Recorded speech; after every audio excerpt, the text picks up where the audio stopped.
करेगा तो आप एक स्ट्रिंग को दूसरे में डालना है तो आप स्ट्रिंग कॉपी, कॉपी का मतलब भी वही होता है एक्चुअली, एक वैल्यू को दूसरे में डालना, तो वो इक्वल टू का ही काम करेगा यहाँ पे आपके। अच्छा, स्ट्रिंग कंपेयर, STRCMP। तो STRCMP क्या है? अगर हमें दो स्ट्रिंग्स को कंपेयर करना है, कंपेयर किस तरह से, कौन सी बड़ी है कौन सी छोटी है या वो बराबर है, तो इस तरह से हम कंपेयर कर सकते हैं। अच्छा, अब ये यूज कैसे होती है ये मैं आगे बताऊंगी अभी एग्जांपल में, ये इंपॉर्टेंट है। Then next is string cat, strcat.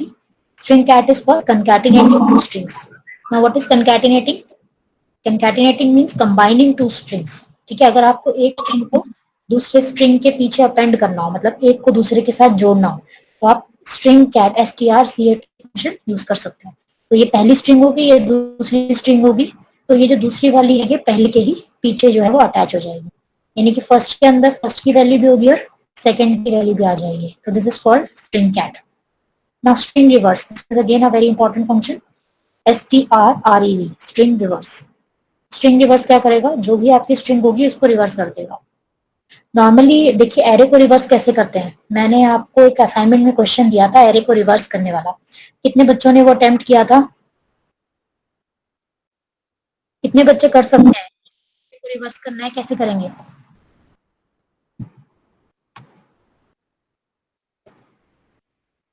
बताइए, आप लोग काफी टाइम से पढ़ रहे हैं, एरे को रिवर्स कैसे करेंगे?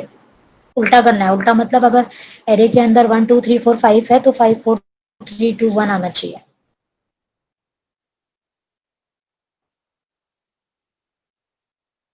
रिप्लाई कीजिए प्लीज।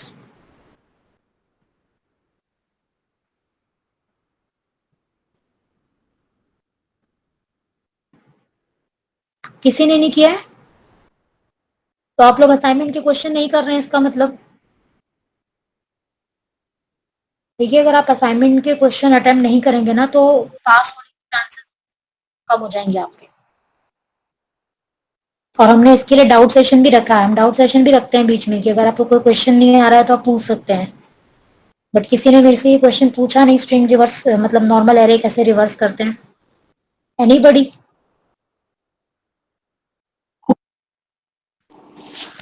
मैम हाँ जी बताइए।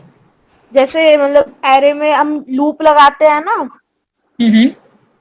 वहां पे हम जहाँ पे आई प्लस प्लस करते हैं तो वैसे जैसे हम नॉर्मल करते थे माइनस माइनस आई कर देंगे। हाँ जी ठीक है, तो इसके लिए हमें शुरू कहाँ से करना पड़ेगा?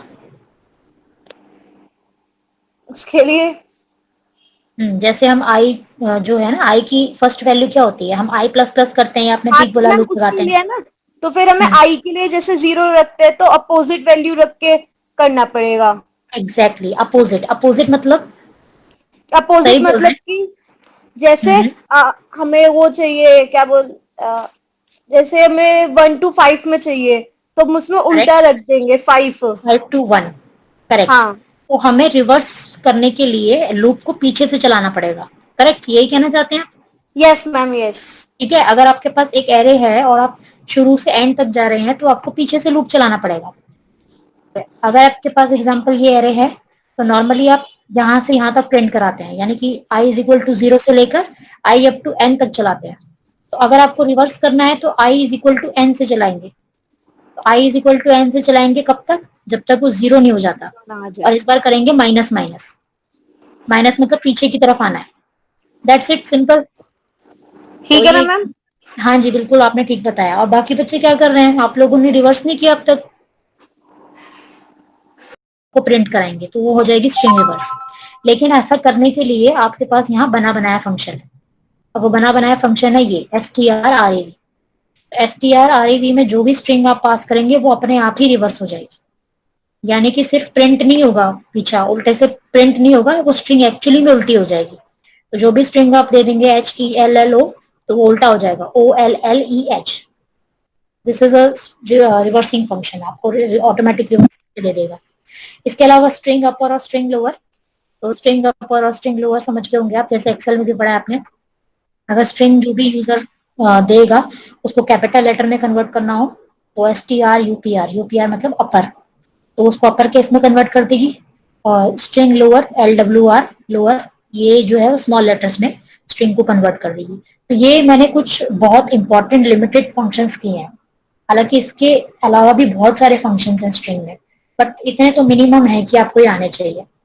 दूसरी बात ये कि इनको यूज करना बड़ा आसान है, लेकिन कई बार ऐसा होता है कि स्ट्रिंग फंक्शन यूज नहीं करना है और आपको वो काम करके दिखाना है। फॉर एग्जाम्पल लेंथ निकालनी है, लेकिन बिना स्ट्रिंग लेंथ फंक्शन को यूज करें, तो आप कैसे करेंगे? आपको खुद से मैनुअली स्ट्रिंग की लेंथ काउंट करनी पड़ेगी। तो उसका हम एग्जाम्पल आज करेंगे कि मैनुअली कैसे करते हैं। बिफोर दैट सारे फंक्शंस को यूज कैसे करते हैं, सिंटेक्स बता रही हूँ। तो सिंटेक्स क्योंकि सारे तो यहाँ कवर नहीं होंगे, लेकिन जो जो करेंगे उसके अलावा बाकी आप अपने आप ट्राई करेंगे। तो स्ट्रिंग लेंथ निकालने के लिए आपको सिर्फ स्ट्रिंग लेंथ फंक्शन में ब्रैकेट के अंदर वो स्ट्रिंग दे देनी है जिसकी आपको लेंथ निकालनी है। ये हमने लास्ट टाइम किया था। तो स्ट्रिंग लेंथ के अंदर स्ट्रिंग दे देंगे और बदले में ये वैल्यू कहाँ पे आ जाएगी? इस वेरिएबल के अंदर। इस वेरिएबल का टाइप क्या होना चाहिए? इंटीजर। ये जरूरी है। अगर मान लीजिए किसी ने यहाँ पे टाइप इंटीजर की जगह कुछ और ले लिया तो ये गलत हो जाएगा, क्योंकि ऑब्वियसली बात है कि अगर आप स्ट्रिंग की लेंथ निकाल रहे हो तो वो नंबर के फॉर्म में ही होगी। तो नंबर जो होता है वो इंटीजर होता है। तो आपको ऐसे करके इक्वल टू करके किसी वेरिएबल में डालनी पड़ेगी। यहाँ आप कोई भी वेरिएबल ले सकते हैं, ए बी सी डी, जो भी नाम आपको चाहिए वो ले सकते हैं। इसके अंदर आपकी आ जाएगी स्ट्रिंग की length. So it is very easy to use. Now next is copy. Copy भी इजी है। ये आपकी एक स्ट्रिंग होगी जो ओरिजिनल होगी, जिसके अंदर आपने एक वैल्यू यूजर से ली होगी या खुद से दी होगी, उसको आप दूसरे स्ट्रिंग में डाल देंगे। तो उसके लिए आपको क्या करना है? strcpy स्ट्रिंग कॉपी, और ब्रैकेट के अंदर यहाँ पे दो वैल्यूज हैं। इधर वाली राइट साइड वाली वो है जिसके अंदर आपकी वैल्यू है, और लेफ्ट साइड वाली वो है जो ब्लैंक है। ठीक है, तो यहाँ पे एक ब्लैंक स्ट्रिंग ले लेंगे, तो ये ओरिजिनल वाली से ब्लैंक में वैल्यू कॉपी हो जाएगी। फिर आप ब्लैंक वाले को प्रिंट करा के चेक कर सकते हो कि इसके अंदर वैल्यू आई कि नहीं है। ठीक है, so if I use this practically also, तो मैं साथ साथ में प्रैक्टिकल भी दिखाने की कोशिश करती हूँ। तो मैं अपनी स्क्रीन जो है वो आपको प्रेजेंट कर रही हूँ ताकि हम प्रैक्टिकली भी इसको कर सकें।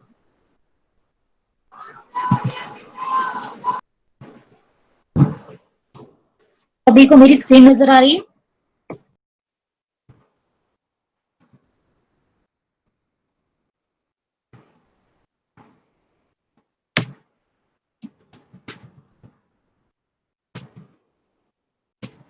ओके, तो मैं यहाँ पे सारे फंक्शन एक एक करके यूज करके दिखा रही हूँ।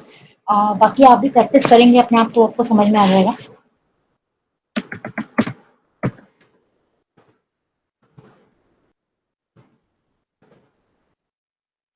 यहाँ पे मैं खुद से ही वैल्यू ले रही हूँ ताकि काम आसान हो जाए। आप चाहो तो यूजर से ले सकते हैं।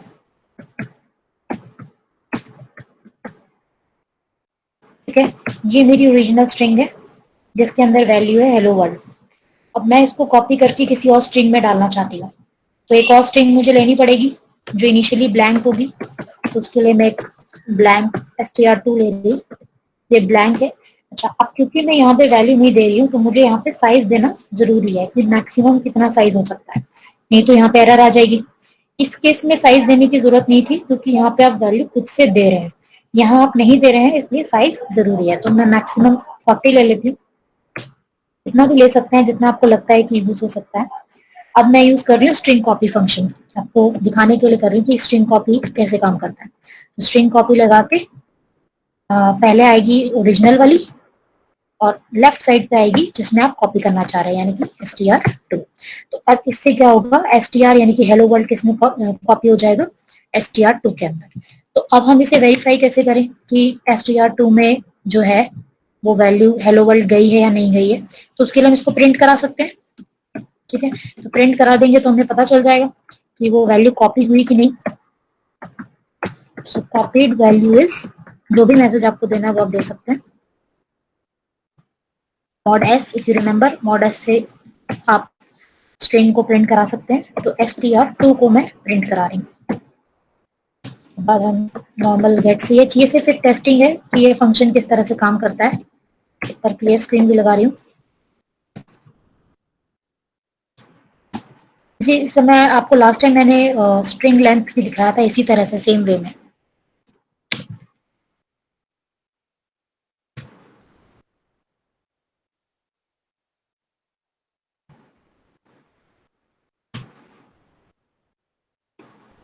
Okay, so the copied value is hello world. So is it correct? Yes ma'am. Yes ma'am. Yes ma'am. ठीक है ना? तो जो भी आप स्ट्रिंग देंगे, अगर आपको किसी और में पास करना है, वन नहीं है, str ही नाम है।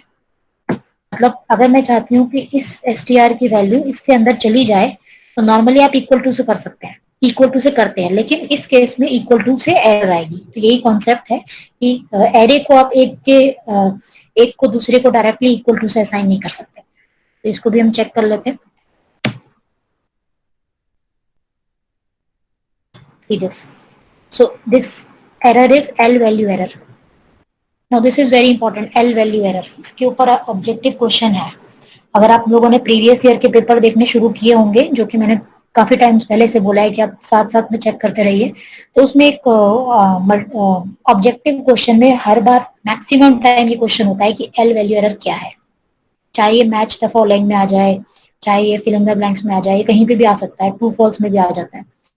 एल वैल्यू एरर तब आती है जब आप इक्वल टू ऑपरेटर को गलत तरीके से यूज करते हैं। ठीक है, और एल का मतलब होता है left side value, basically left hand value. जब भी राइट साइड की वैल्यू को लेफ्ट साइड में गलत तरीके से पास करेंगे, तो हमेशा ये एल वैल्यू एरर आएगी, तो यहाँ पे नहीं आएगा। अच्छा, इसके अलावा एल वैल्यू एरर कहाँ कहाँ पे आती है? फॉर एग्जाम्पल अगर आप ऐसे करें तो भी एल वैल्यू एरर आएगी कि मैंने एक वेरिएबल लिया, ठीक है, मैंने एक वेरिएबल लिया और इंटीजर आई ले लिया और एक आई ले लेते हैं जस्ट, ठीक है। तो मैंने एक वेरिएबल लिया आई। अगर मैं ऐसा करूं कि एक कांस्टेंट में एक वेरिएबल को वैल्यू दूं, यहाँ देखिए, अगर मैं लिखती हूँ कि i इज इक्वल टू 6, तो एक्सेप्टेबल है, इसका मतलब i की वैल्यू 6 हो जाएगी। लेकिन मैं अगर उल्टा करूं, यानी कि i को पास कर दूं 6 में, तो क्या i की वैल्यू 6 में जा सकती है? Is no it ma'am. Possible? नहीं ना। हम i की वैल्यू को कांस्टेंट में कैसे डाल सकते हैं? 6 तो सिर्फ एक कांस्टेंट है, इसके अंदर वैल्यू कैसे जाएगी? i के अंदर वैल्यू जा सकती है क्योंकि i एक लोकेशन है। लोकेशन क्यों? क्योंकि i जो है वो वेरिएबल है, तो variable are nothing but named locations. Variables को लोकेशंस होते हैं, तो वेरिएबल्स में वैल्यू जा सकती है, लेकिन कांस्टेंट में वैल्यू नहीं जा सकती है। तो इसको भी अगर मैं रन करके देखूं तो वही एल वैल्यू एरर आपको दिखाएगा। So this kind of value problem is L value error. See this is L value error. तो एल वैल्यू एरर मतलब it is associated with equal to operator, और जब भी आप लेफ्ट साइड में गलत वैल्यू डालेंगे, गलत तरह से वैल्यू पास करेंगे, तो हमेशा से यही एरर आती है, L value error. So that was about L value error. Now come to our strings. तो दूसरा एग्जांपल करते हैं, स्ट्रिंग कॉपी। मैंने आपको बता दिया कि इससे स्ट्रिंग कॉपी हो जाती है। Now next example is I think string reverse. तो इसको देखते हैं। सो ये हमने लास्ट टाइम कर लिया था, स्ट्रिंग लेंथ कॉपी हमने कर लिया। Now next thing is string compare. Now this is again a very important function. So this is what कि अगर दो स्ट्रिंग्स को ये देखना होगी वो बराबर है कि नहीं है। अच्छा, बराबर हम क्यों देखना चाहेंगे? होता है कई बार हमें चेक करना होता है कि क्या दो वैल्यूज एग्जैक्टली सेम है कि नहीं है। तो अगर ये सिंगल वेरिएबल होता तो हम डबल इक्वल टू से कंपेयर कर लेते हैं, राइट। हम ऐसे करते हैं ना, if A is equal to B, तो कंपैरिजन ऑपरेटर होता है। लेकिन दो स्ट्रिंग्स को कैसे करें? तो अभी मैंने बताया वही चीज कि दो एरे हैं, अगर आप इक्वल टू करके एक एरे को दूसरे एरे में नहीं दे सकते, तो आप डबल इक्वल टू करके उनको कंपेयर भी नहीं कर सकते। ठीक है, इसका मतलब कुछ ना कुछ और तरीका है। जो दूसरा तरीका है दो स्ट्रिंग्स को कंपेयर करने का, या दो एरेज बेसिकली जो हम कह सकते हैं, नॉर्मल वैल्यूज को नहीं, एरे में ही होता है। तो एरे में अगर कंपेयर करना हो तो स्ट्रिंग कंपेयर strcmp आप यूज कर सकते हैं। अच्छा, अब ये कैसे पता चलेगा कि कंपैरिजन होने के बाद जो है वो क्या पता चलेगा हमें? तो strcmp में आप दो वैल्यूज दे दीजिए, दो स्ट्रिंग दे दीजिए, बदले में ये एक इंटीजर वैल्यू देगा। ठीक है, तो ये इसके जो आंसर आएगा वो किसके अंदर चला जाएगा? आई के अंदर। This is similar to length, कि स्ट्रिंग लेंथ जो है वो लेंथ कैलकुलेट करके इस वेरिएबल में डाल देगा। इसी तरह से ये दोनों को कंपेयर करके इस पर्टिकुलर वेरिएबल में वैल्यू डाल देगा। वेरिएबल आप कुछ भी ले सकते हैं। अब इस वेरिएबल की वैल्यू क्या होगी, इससे पता चलेगा कि हमारा जो कंपैरिजन है वो क्या हुआ, रिजल्ट क्या आया। तो रिजल्ट ऐसा है कि अगर आई की वैल्यू 0 आई, ठीक है, आप इस आई को चेक कर सकते हैं बाद में, अगर आई की वैल्यू 0 आई तो दोनों स्ट्रिंग बराबर होंगे। ठीक है, 0 आने का मतलब है वो एक्चुअली क्या करता है, फर्स्ट स्ट्रिंग को सेकंड स्ट्रिंग से माइनस कर देता है। ठीक है, तो माइनस करने के बाद अगर दोनों बराबर होते हैं, ऑब्वियसली अगर दो नंबर एक दूसरे के बराबर है तो माइनस करके क्या आता है, 0 आ जाता है। ठीक है, फॉर एग्जाम्पल अगर मैं 2 - 2 करूंगी तो 0 आ जाएगा क्योंकि दोनों बराबर है। तो अगर इसको अगर आई की वैल्यू में चेक करनी है तो आई अगर 0 आ गया तो दोनों स्ट्रिंग आपकी बराबर होंगी। आई अगर ग्रेटर देन 0 हुआ, ग्रेटर देन, ठीक है, तो ग्रेटर देन मतलब ऑब्वियस सी बात, पॉजिटिव नंबर आया है मतलब पहली स्ट्रिंग बड़ी है, पहली स्ट्रिंग दूसरी स्ट्रिंग से बड़ी है। और अगर नेगेटिव आया, नेगेटिव आया मतलब ऑब्वियसली दूसरा नंबर बड़ा है, सो नेगेटिव आने का मतलब सेकेंड स्ट्रिंग जो है वो फर्स्ट स्ट्रिंग से बड़ी है। ठीक है, now what is the meaning of this की बड़ी है? क्या हम उसकी लेंथ की बात कर रहे हैं? No, we are not talking about length. अगर मैं बोलती हूँ कि एक स्ट्रिंग दूसरे स्ट्रिंग से बड़ी है क्योंकि उसकी लेंथ ज्यादा है, तो ऐसा नहीं है। फॉर एग्जाम्पल अगर आप इन दोनों स्ट्रिंग को देखते हो, इसमें वैल्यू लेट सपोज फर्स्ट ही लेते हैं FIRST और इसमें ले लेते हैं SECOND से, तो देख के लगता है कि भाई सेकंड वाली बड़ी है। ठीक है, क्योंकि सेकंड वाली में 1 2 3 4 5 6 कैरेक्टर्स है और इसमें 5 कैरेक्टर्स है, तो लेंथ के हिसाब से ये बड़ी है, करेक्ट। लेकिन लेंथ के बेसिस पे ये इक्वालिटी चेक नहीं होती है। ठीक है, तो कंपैरिजन होता है एसकाई वैल्यू के हिसाब से। सो एसकाई वैल्यू सबको पता है क्या होती है? रिप्लाई करिए, एसकाई वैल्यू सबको पता है क्या होती है? Yes ma'am. Yes, क्या ma'am. होती है? Yes, ma'am. American Standard Code for Information Intelligence. Very good, full form पूछी थी मैंने, क्लास में भी ऐसे ही रिस्पॉन्स करते हैं आप लोग। फुल फॉर्म नहीं पूछ रही हूँ, एसकाई वैल्यू क्या होती है?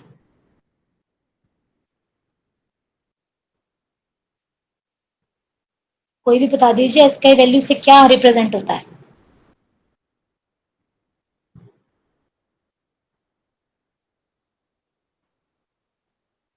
किसी को नहीं पता? सेकेंड सेमेस्टर में पढ़ रहे हैं आप लोग? मैम कैरेक्टर डिफाइन होता है। कैरेक्टर डिफाइन होता है, अच्छा कैसे? आई थिंक ए से मैम, इसमें ए से जेड तक जैसे 65, कैपिटल ए 65 होता है हम्म और ठीक बोल रहे हैं। और कैपिटल जेड आई थिंक 90 और ठीक है, very good. Small A 97 and small Z 122। Yes, very good, value पता है आपको सारी। तो एसकाई वैल्यू इसलिए होता है कि आप हर एक कैरेक्टर को नंबर के फॉर्म में रिप्रेजेंट कर सको। फॉर एग्जाम्पल अगर कीबोर्ड पे अल्फाबेट्स हैं तो सिस्टम को कैसे पता चलेगा कि उस अल्फाबेट की वैल्यू क्या है? क्योंकि अल्टीमेटली वो तो बाइनरी में रिप्रेजेंट होगा। सिस्टम के अंदर हर चीज बाइनरी में होती है, हर कैरेक्टर भी बाइनरी में होता है। तो किसी कैरेक्टर को आप बाइनरी में कैसे कन्वर्ट करोगे? जब तक आपको उसकी नंबर वैल्यू नहीं पता होगी तब तक आप उसे बाइनरी में नहीं कन्वर्ट कर सकते, राइट? क्योंकि बाइनरी कैसे कन्वर्ट होता है? डेसिमल से ही तो होता है ना। बाइनरी जो आप निकालते हो वो नंबर वैल्यू से ही तो निकाल सकते हो, कैरेक्टर वैल्यू से तो नहीं निकाल सकते। इसीलिए हर कैरेक्टर की एक नंबर वैल्यू होती है जिसको हम एसकाई वैल्यू बोलते हैं। तो वैल्यूज बिल्कुल सही बताई आपने। कैपिटल ए की बात करते हैं तो 65 होती है, तो 65 से लेकर 90 तक आपकी ए से लेकर जेड तक वैल्यूज होती है। तो बाइनरी में कैसे रिप्रेजेंट होते हैं? फॉर एग्जाम्पल ए की वैल्यू 65 है तो 65 का बाइनरी तो निकाल सकते हैं ना। ए का बाइनरी नहीं निकाल सकते लेकिन 65 का बाइनरी तो निकाल सकते हैं, तो वो बाइनरी में रिप्रेजेंटेशन के काम आती है। ठीक है, तो ASCII value is a very important concept. Similarly अगर स्मॉल लेटर्स हैं तो स्मॉल लेटर्स में ए जो होता है वो 97 से शुरू होता है और स्मॉल जेड होगा 122 तक। ठीक है, तो अब देखो कि ये कंपेयर कैसे करता है। कंपेयर करता है एसकाई वैल्यू से। कैसे? जैसे पहले उसने एफ को कंपेयर किया एस के साथ। ठीक है, तो एफ की एसकाई वैल्यू और एस की एसकाई वैल्यू दोनों में कंपैरिजन होगा। ठीक है, तो आप निकाल लो।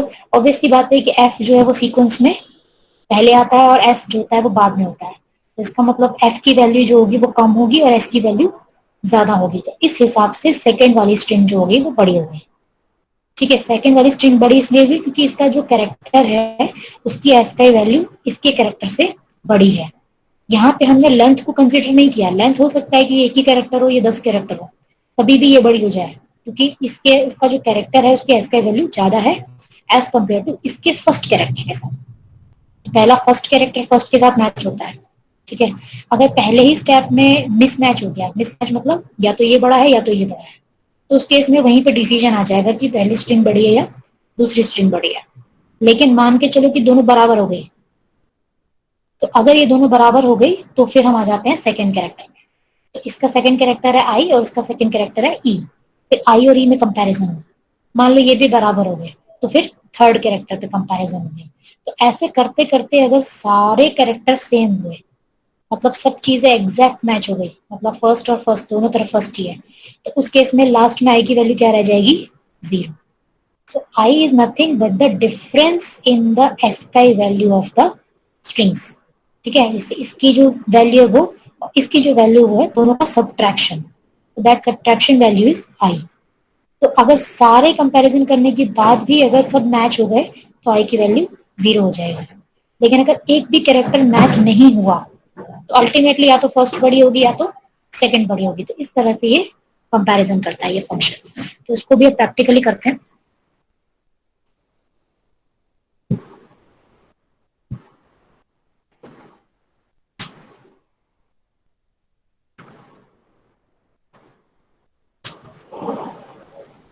यहाँ पे मैं 2 स्ट्रिंग ले रही हूँ। एक तो मैंने हेलो ली थी, अब कुछ एक इसके जैसी लेते हैं सिमिलर, ताकि कंफ्यूजन ना हो। तो यहाँ पे साइज देने की जरूरत नहीं है अगर आप वैल्यू दे रहे हो। मान के चलते हैं पहले 2 कैरेक्टर बिल्कुल सेम है, ठीक है, लेकिन पीछे के कैरेक्टर अलग है। मान लीजिए बीच में के आ गया। मैम स्क्रीन नहीं दिखती। स्क्रीन नहीं दिख रही? मैम स्क्रीन में आ रही।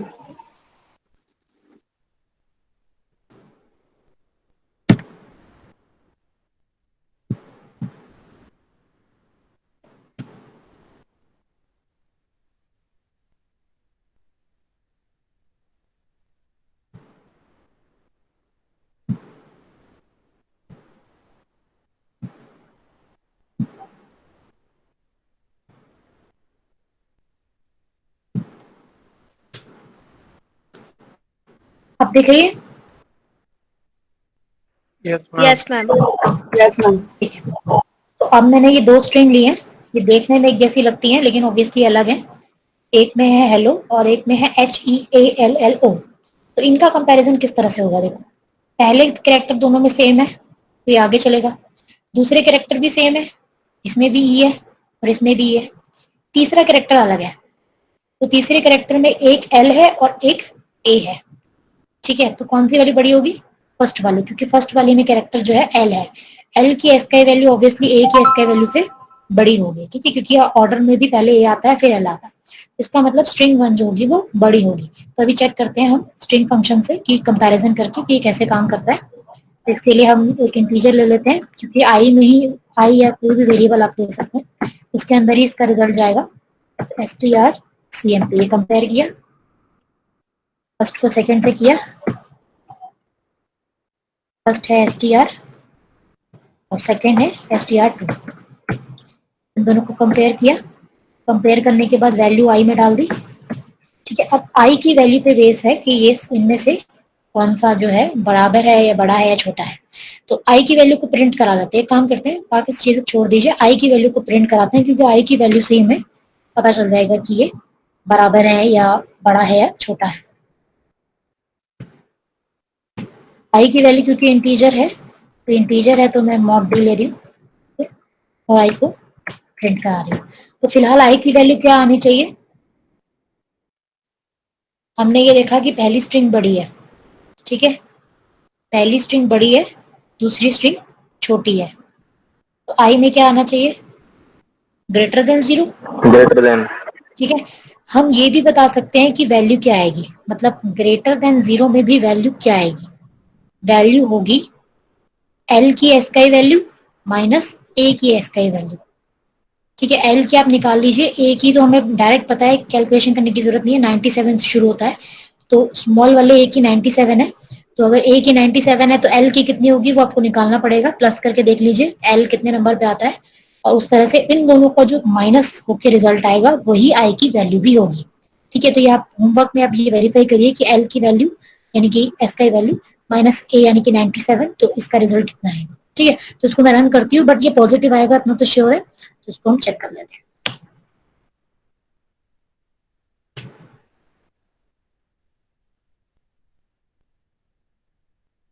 It is 11।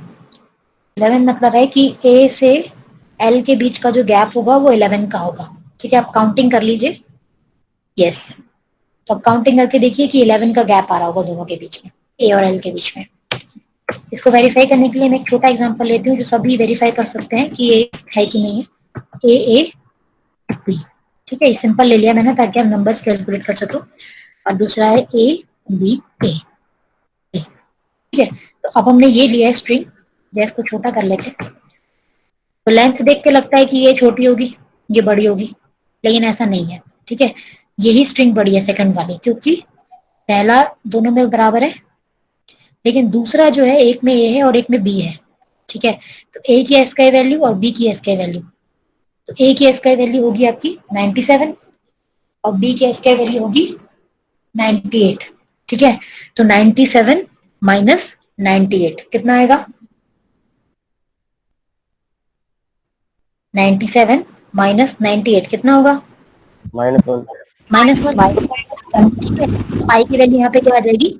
-1। तो हम ये वेरीफाई कर सकते हैं। तो माइनस आने का मतलब है कि सेकंड स्ट्रिंग बड़ी है। ठीक है, और कितनी बड़ी है वो आपको पता चल गया, a माइनस बी करके, यानी कि 97 माइनस 98 यानी कि -1। So you will check it.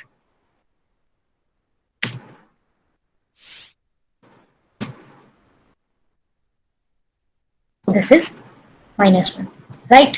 समझ में है सबको कैसे काम करता है ये फंक्शन? इसके ऊपर ऑब्जेक्टिव क्वेश्चन आ सकता है इस फंक्शन की वर्किंग के ऊपर। Okay, now next thing is back to our PPT. So string compare हो गया। स्ट्रिंग कंपेयर अभी हम यूज भी करेंगे, इसका एग्जांपल है हमारा। Okay, now this thing is what कि अच्छा, इसके अलावा जो बाकी फंक्शंस है वो तो अपने आप कर लेंगे। ये 3 मैंने आपको करा दिए। स्ट्रिंग कंकैटिनेट के लिए भी सेम आपको सिर्फ यही लिखना है। ठीक है, ये आपकी फर्स्ट स्ट्रिंग होगी या सेकंड स्ट्रिंग होगी, तो फर्स्ट के पीछे सेकंड लग जाएगी, तो आप सेकंड वाली को जब इसको फर्स्ट वाली को जब आप प्रिंट कराओगे तो इसके अंदर दोनों की वैल्यूज होंगी। ठीक है, आप वेरीफाई करिए अपने आप as a homework. Then string reverse, जो भी स्ट्रिंग आप इसके अंदर पास करेंगे वो रिवर्स हो जाएगी। ठीक है, तो आप उसको प्रिंट करा के चेक करेंगे तो वो आपको बिल्कुल उल्टी नजर आएगी। स्ट्रिंग अपर और स्ट्रिंग लोअर, मैं काम करती हूँ क्योंकि मैंने खोला हुआ है ऑलरेडी, तो मैं आपको ये फटाफट एक एक स्टेप में करके दिखा देती हूँ।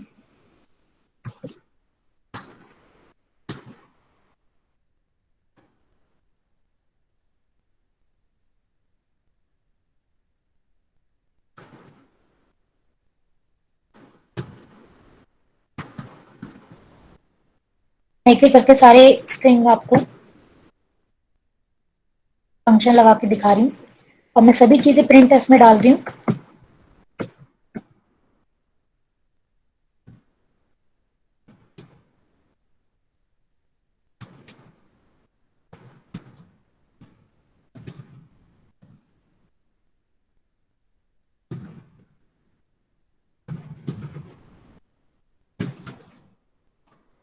पहला है ये स्ट्रिंग कंकैटिनेट।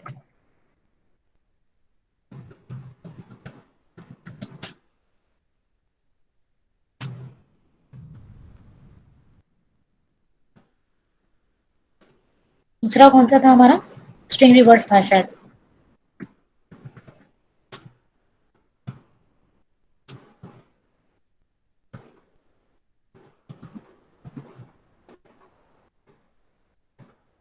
ओके, तो रिवर्स आपको किसको करना है वो आप डिसाइड कर लीजिए।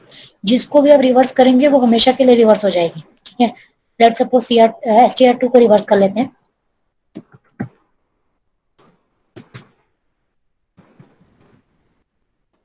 और एक अपर और लोअर थी।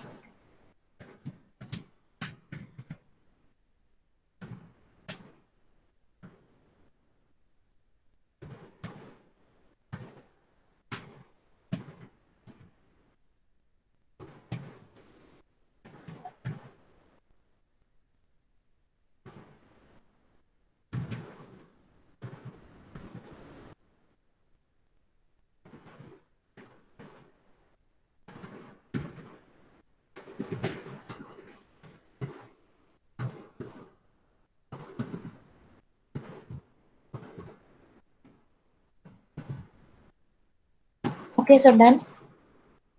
चेक कर लेते हैं एक बार प्रिंट करके। सारे फंक्शन मैंने एक साथ लगा दिए और सभी को मैंने एक साथ प्रिंट एफ में डाल दिया ताकि आप रिजल्ट देख सके, वरना अलग से भी प्रिंट एफ करा सकते हैं।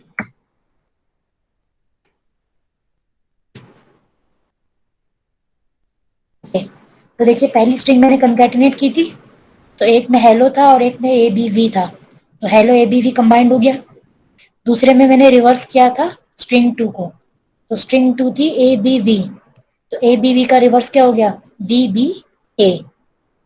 अपर केस आपको दिख ही रहा होगा, ठीक है, पूरा कैपिटल हो गया और लोअर केस में सारा स्मॉल हो गया। Is it okay? Is it okay? सारे स्ट्रिंग फंक्शन मैंने लगा के दिखा दिए, रिप्लाई करिए प्लीज।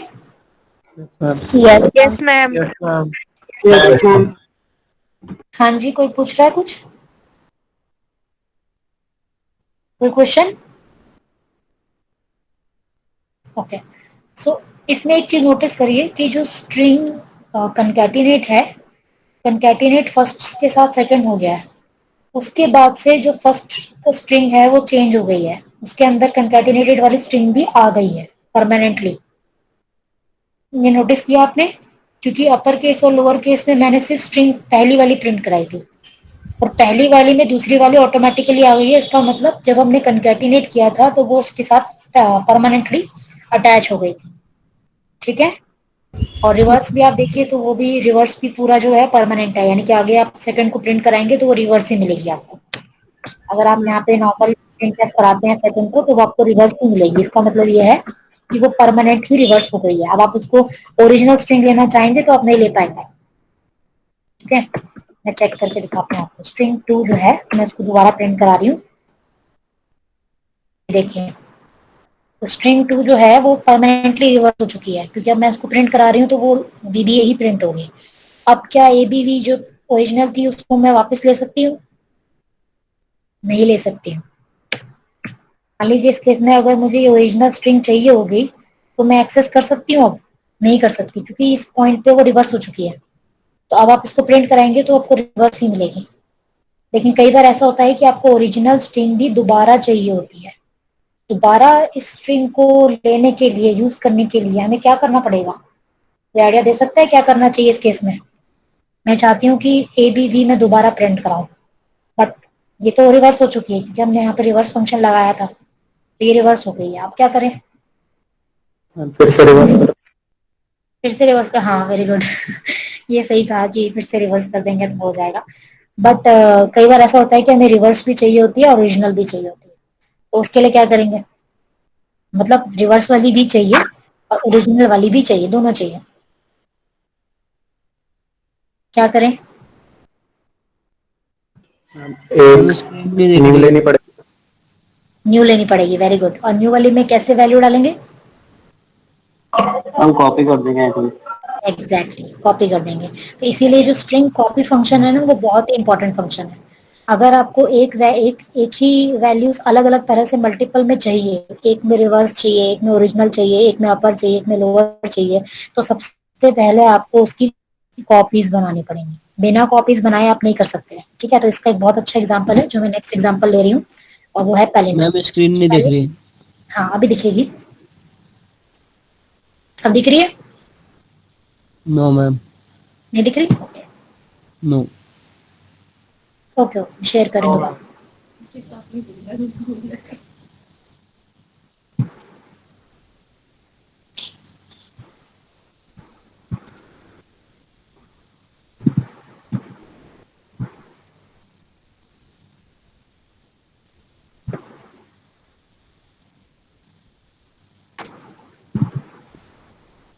अब दिख रही है? Yes ma'am. Yes ma'am. ये एग्जांपल दिखाने से पहले मैं आपको ये भी बता रही थी कि जितने भी स्ट्रिंग फंक्शन है वो सारे बने बनाए हैं, ठीक है। लेकिन अगर आपको खुद से करने को कह दिया जाए, यानी कि खुद से रिवर्स करो या खुद से कॉपी करो या खुद से लेंथ निकालो, तो आप कैसे करोगे? यानी कि बिना स्ट्रिंग फंक्शन को यूज किए भी ये सब काम किया जा सकता है। तो इसके लिए आपको जैसे आप नॉर्मली एरे में काम करते थे, इंटीजर वाले एरे में, वैसे काम करना पड़ेगा। तो ये एग्जाम्पल है लेंथ निकालने का, ठीक है। देखो इजी है, कुछ नहीं है। जैसे देखो आपके पास ये स्ट्रिंग है हेलो वर्ल्ड, ठीक है। आपको इसकी लेंथ निकालनी है, तो ऑब्वियसली बात है आपको एक ऐसा लूप चलाना है जो स्टार्टिंग से लेकर एंडिंग तक चलता हो। मतलब यहाँ से लेकर यहाँ तक लूप चला और यहाँ तक से यहाँ तक चला के काउंटर एक लगा दो और काउंट प्लस प्लस करके लेंथ निकालो। लेकिन द क्वेश्चन इज कि आपको ये कैसे पता चलेगा कि लास्ट कैरेक्टर कितना है, यानी कि आपको ये कैसे पता चलेगा कि स्ट्रिंग की लेंथ क्या है। आप लूप तो चला देते हो, आप कहते हो I is equal to 0 I plus plus, लेकिन टर्मिनेशन कंडीशन कैसे बताओगे? टर्मिनेशन कंडीशन मतलब आई लेस देन व्हाट। तो स्ट्रिंग के केस में आपको ये बात नहीं पता होगी कि आपकी स्ट्रिंग की एक्चुअली लेंथ क्या है। ऑब्वियसली बात है, लेंथ निकालने के लिए फिर स्ट्रिंग लेंथ फंक्शन यूज करते हो, लेकिन हम कर क्या रहे हैं, हम लेंथ ही निकाल रहे हैं। तो बिना लेंथ फंक्शन को यूज करे स्ट्रिंग की लेंथ कैसे निकालें? तो यहाँ पे रोल आता है आपका नल कैरेक्टर का। नल कैरेक्टर आपको याद है, स्ट्रिंग का जो आखिरी कैरेक्टर होता है वो नल कैरेक्टर होता है, ये उसकी पहचान होती है।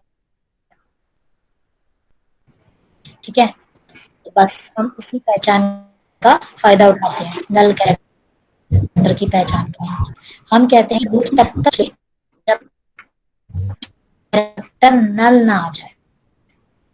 ठीक है, अगर नल का ठीक है, तो जो स्ट्रिंग है क्या str है, यानी कि जब तक स्ट्रिंग का जो कैरेक्टर है it is not equal to null, जब तक ये नल नहीं हो जाता तब तक ये लूप चलता रहेगा। इस लूप में हम क्या करेंगे, काउंट प्लस प्लस। काउंट एक नॉर्मल वेरिएबल है जिसकी इनिशियल वैल्यू 0 है, तो जैसे जैसे ये लूप चलता रहेगा तो काउंट की वैल्यू इंक्रीज होती जाएगी, और जैसे ये लास्ट तक पहुंच जाएगा तो stri का हो जाएगा, नल जाएगा। तो str कैसे लिखा है, प्लीज अपने आप को म्यूट कर लीजिए, नॉइस आ रहा है।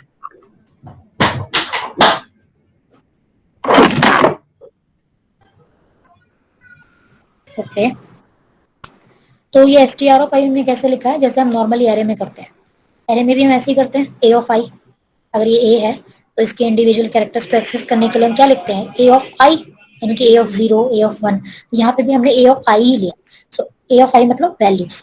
तो जब तक a of i is not equal to null, ठीक है, जब तक ये नल नहीं हो जाता तब तक हम क्या करेंगे, लूप चलाएंगे। स्ट्रिंग फंक्शन मतलब बिना स्ट्रिंग फंक्शन के, यानी कि calculate the length of the string without string function, या calculate copy a string from another without string function.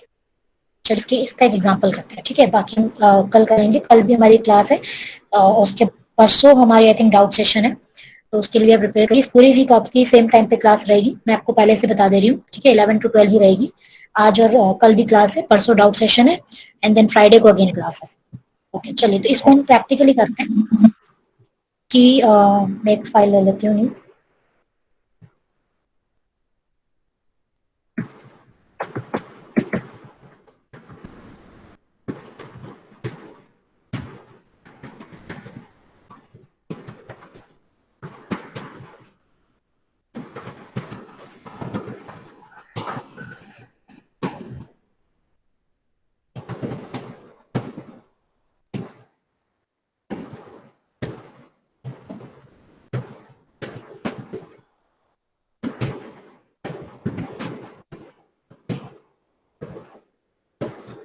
Okay, so now एक स्ट्रिंग मेरे पास हेलो है और दूसरी स्ट्रिंग मेरे पास ब्लैंक है। अब मुझे एक स्ट्रिंग को दूसरे में कॉपी करना है, बट द क्वेश्चन इज कि स्ट्रिंग फंक्शन यूज नहीं करने हैं। अभी तक मैंने एक स्ट्रिंग फंक्शन से बताया था आपको। ठीक है, स्ट्रिंग फंक्शन में तो बड़ा आसान था, आपने क्या करा, strcpy लगाया और आपने एक को मतलब str2 के अंदर डाल दिया str1, यही किया था आपने, करेक्ट। ये तो स्ट्रिंग फंक्शन से एक लाइन में हो गया। लेकिन अब आपको स्ट्रिंग फंक्शन यूज नहीं करना है, तो आप कैसे करेंगे? ऑब्वियसली आपको फर्स्ट स्ट्रिंग में लूप चलाना है, फर्स्ट स्ट्रिंग में लूप चलाना है और एक एक करके सारे कैरेक्टर्स कहाँ डालने हैं, str2 में। तो उसके लिए हम क्या करेंगे, सेपरेशन ले लीजिए, वेरिएबल चाहिए होगा लूप लगाने के लिए, तो आई ले लेते हैं। ठीक है, हमें क्या करना है, पहली स्ट्रिंग में लूप चलाना है, और कब तक चलाना है, जब तक वो एंड नहीं हो जाती, यानी कि सेम देखिए वही जो कॉन्सेप्ट अभी लिखा था, बहुत इंपॉर्टेंट है वो, आई इज इक्वल टू 0, और कब तक चलना है, जब तक str1 जो है इसकी पर्टिकुलर पोजीशन पे नल नहीं आ जाता, मतलब it is not equal to null. क्योंकि नल एक कैरेक्टर है तो सिंगल कोट में देना है, बहुत जरूरी है। सिंगल कोट अगर आपने ये नहीं लगाया, यहाँ एरर आ जाएगी। ठीक है, और उसके बाद आपको आई को क्या करना है, प्लस प्लस। तो हमने एक लूप चलाया। ठीक है, ये लूप किस पे है, फर्स्ट स्ट्रिंग पे लूप चलाया तो फर्स्ट टाइम आई की वैल्यू 0 होगी, तो str(0) में क्या होगा, h। इस h को किस में डाल देना है, str2 में, यानी कि कॉपी करना है। तो कॉपी कैसे करेंगे, सिंगल वैल्यू कैसे डालते हैं, str2 के हाईएस्ट पोजीशन पे आ जाएगा str1 का हाईएस्ट पोजीशन, सिंपल। तो आपने एक लूप चलाया, लूप में एक एक करके सारी वैल्यू कहाँ डाल दी, str2 में। कैसे करा, str2 के हाईएस्ट पोजीशन पे क्या आ गया, str1 का हाईएस्ट पोजीशन, तो यहाँ से यहाँ वैल्यू जो है वो कॉपी होगी, ठीक है। अब एक चीज और बचेगी लास्ट में, str2 के हाईएस्ट पोजीशन पे नल, ये मैं आपको बता रही हूँ क्यों किया है, ठीक है। एंड फाइनली हम चेक करेंगे कि वैल्यू आई कि नहीं आई, तो उसके लिए हमें क्या करना पड़ेगा, str2 को प्रिंट करा कर चेक कर लेंगे कि कॉपी हुआ कि नहीं हुआ, ठीक है। ये हमने उसमें भी किया था स्ट्रिंग फंक्शन के साथ भी। I will explain you this, save कर लेते हैं पहले इसको।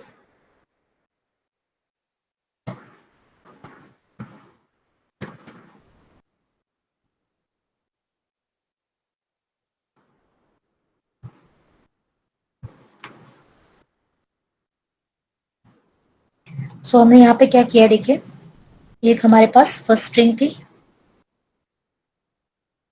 उसमें एक्चुअली कुछ नहीं था, हेलो वैल्यू थी। सो h e l l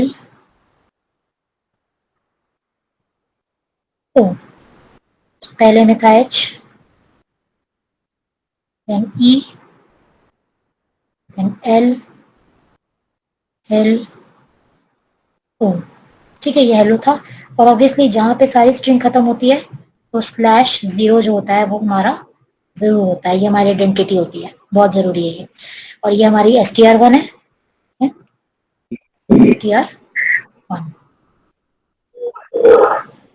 अच्छा, ये इंडेक्सिंग है, इंडेक्सिंग कहाँ से शुरू होती है, 0 से, 0 1 2 3।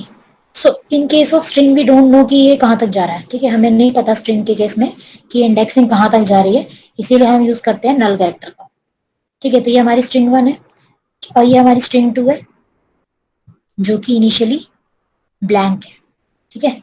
इसमें कुछ भी नहीं है, अगर आप इसको देखें तो ये ब्लैंक है क्योंकि हमने इसमें वैल्यू इनिशियलाइज नहीं की थी, str2। नाउ यहाँ पे देखिए क्या किया है, आई को चलाया 0 से, यानी कि यहाँ से, ठीक है। पहले कंडीशन चेक होगी तो str of i is not equal to null, but इस केस में str जो है वो नॉट इक्वल टू नल है, ठीक है। मतलब हाईएस्ट पोजीशन पे यानी कि 0th पोजीशन पे क्या है, h है, तो ये नल नहीं है, तो नल नहीं है तो अंदर आएंगे, अंदर आएंगे तो क्या करेंगे, str2 के ith पोजीशन पे डाल देंगे str1 का ith, यानी कि इसके जो ये i है फिलहाल आपका, दिस पोजीशन इज i, तो stri पे क्या है, h, तो h will be copy to the string, correct. Now ये लूप इंक्रीज होगा तो क्या होगा, i प्लस प्लस, तो i कहाँ जाएगा, यहाँ आ जाएगा। नाउ this character is again not null, तो लूप चलेगा, तो लूप चलेगा तो ये कहाँ कॉपी हो जाएगा, इसकी सेकेंड लोकेशन पे, सेकेंड लोकेशन मतलब i पे, इसका आई उसका ही सेम है, दोनों यहाँ भी आई है यहाँ भी आई है। ओके, नाउ नेक्स्ट इज फिर इंक्रीज होगा लूप, यहाँ भी अगेन नल नहीं है, ये वैल्यू भी अगेन कॉपी हो जाएगी, ठीक है। और आई ऑफ कोर्स यहाँ पे होगा, ठीक है। एंड देन फिर आई इंक्रीज होगा, आई इंक्रीज होगा, अभी भी नल नहीं है तो ऑब्वियसली ये वाली भी कॉपी होगी। देन आई आ जाएगा इस पोजीशन पे, अभी भी नल नहीं है तो ये यहाँ पे इस तरह से कॉपी हो जाएगा। नाउ सी दिस, अब आई आएगा यहाँ पे, लेकिन यहाँ पे क्या है, नल कैरेक्टर, करेक्ट। ये हमारी कंडीशन कहाँ टर्मिनेट होती है, नल पे। जब तक नल नहीं होगा तब तक चलता रहेगा, लेकिन जैसे ही नल होगा ये टर्मिनेट हो जाएगा, टर्मिनेट हो जाएगा तो ये बाहर आ जाएगा। अब बाहर आके देखो, ये तो यहीं पे खत्म हो गई, लेकिन एक इंपॉर्टेंट स्टेप बचा है, इस स्ट्रिंग में लास्ट में नल कैरेक्टर तो डालना बाकी है ना अभी, इसमें नल कैरेक्टर अभी तक हमने कहाँ डाला है, और जब तक हम इसमें नल कैरेक्टर नहीं डालेंगे ये स्ट्रिंग कंप्लीट नहीं होगी। तो अब लास्ट में हमें क्या करना है, ये पोजीशन कौन सी है, आई पोजीशन ही है, कि इसकी भी यही आई पोजीशन थी, यानी कि आई की वैल्यू होगी 5, इस केस में भी आई की वैल्यू 5 ही होगी। तो इस पोजीशन पे हमें क्या डालना है, नल कैरेक्टर। तो ये हमने क्या किया लास्ट में, इस पोजीशन पे स्ट्रिंग 2 के इस ith पोजीशन पे क्या डाल दिया है, नल। ठीक है, नल डालना बहुत जरूरी है क्योंकि नल जो है वो एंड को रिप्रेजेंट करती है। एंड देन फाइनली हमने इसको प्रिंट कर दिया, तो you will get the result which is it okay? समझ Yes, में आया ma'am. सबको? बाकी बच्चे? Yes ma'am. Yes ma'am. ठीक है, मैं सारे एग्जाम्पल नहीं करा सकती हूँ, इसलिए ये 2 एग्जाम्पल कराए हैं। एक लेंथ का करा दिया है, लेंथ भी देखो, लूप हमेशा यही रहेगा। जब भी आपको बिना स्ट्रिंग फंक्शन के करना हो तो ये वाला लूप तो बिल्कुल सेम आएगा। हाँ, अंदर वाला लॉजिक हमेशा चेंज होगा। जिस केस में कॉपी करना है, किसी केस में रिवर्स करना होगा, किसी केस में कुछ और करना होगा। ठीक है, तो वो एक्टिविटी चेंज होती रहेगी, अपर केस होगा, लोअर केस होगा, ये सारी चीजें अलग अलग हो सकती है, लेकिन ये ऊपर का जो लूप है ये सेम रहेगा। ठीक है, तो ये लूप बहुत इंपॉर्टेंट है, जिसमें हम ये चेक करते हैं कि str of i is not equal to null. ठीक है, तो ये एक बहुत ही इंपॉर्टेंट कॉन्सेप्ट है। तो ये मैं बाकी खुद आपको करने हैं, तो ये वाला इसलिए मैंने 2 एग्जांपल्स बता दिए, एक ये लेंथ वाला हो गया और एक वो कॉपी वाला हो गया। इसी तरह से आप चाहो तो रिवर्स वाला ट्राई कर सकते हो, लेकिन अगर रिवर्स वाला लोगे तो फिर पहले लेंथ निकालनी पड़ेगी। ठीक है, क्योंकि आपको उल्टा चलाना पड़ेगा लूप, तो उल्टा चलाने के लिए पहले लेंथ ही निकालनी पड़ती है, तो लेंथ वाला प्रोग्राम फिर से आपको रिपीट करना पड़ेगा। तो इसके लिए आप ट्राई कर सकते हो कि जितने भी स्ट्रिंग फंक्शन है, यानी कि this is as an activity you can take, कि जितने भी ये कोई स्ट्रिंग फंक्शंस हैं इनको आप विदाउट स्ट्रिंग फंक्शन करो। ठीक है, इनमें से कोई भी क्वेश्चन आ सकता है विदाउट स्ट्रिंग फंक्शन वाला, तो हर एक को करो। जैसे पहले इसको करा, फिर इसको करा, इस तरह से। प्लीज म्यूट कर लीजिए और नॉइस आ रहा है पीछे से। तो ये जितने भी स्ट्रिंग फंक्शन है इन सभी को आप अपने तरीके से, यानी कि बिना स्ट्रिंग फंक्शन को यूज किए करोगे। ठीक है, this is a homework for you. आप इसको इस वीक में कंप्लीट करिए, ये इंपॉर्टेंट है। ठीक है, बाकी हम कल आगे कंटिन्यू करेंगे इंपॉर्टेंट कॉन्सेप्ट्स, यानी कि पैलिंड्रोम। तो अभी टाइम नहीं मिला पैलिंड्रोम के लिए, हम ये कल कंटिन्यू करेंगे। ठीक है, तो फटाफट बताइए किसी को कोई डाउट है सी लैंग्वेज वाली। एक तो टर्बो के नाम से आती है, टर्बो सी। ठीक है, एक आती है सी फॉर यू।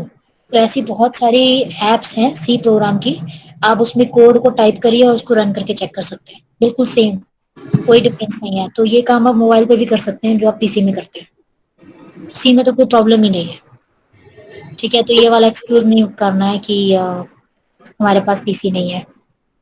ठीक है, इसको ट्राई करिए, बहुत सारी एप्स है, मैं ऐप का नाम यहाँ पे लिख दे रही हूँ। तो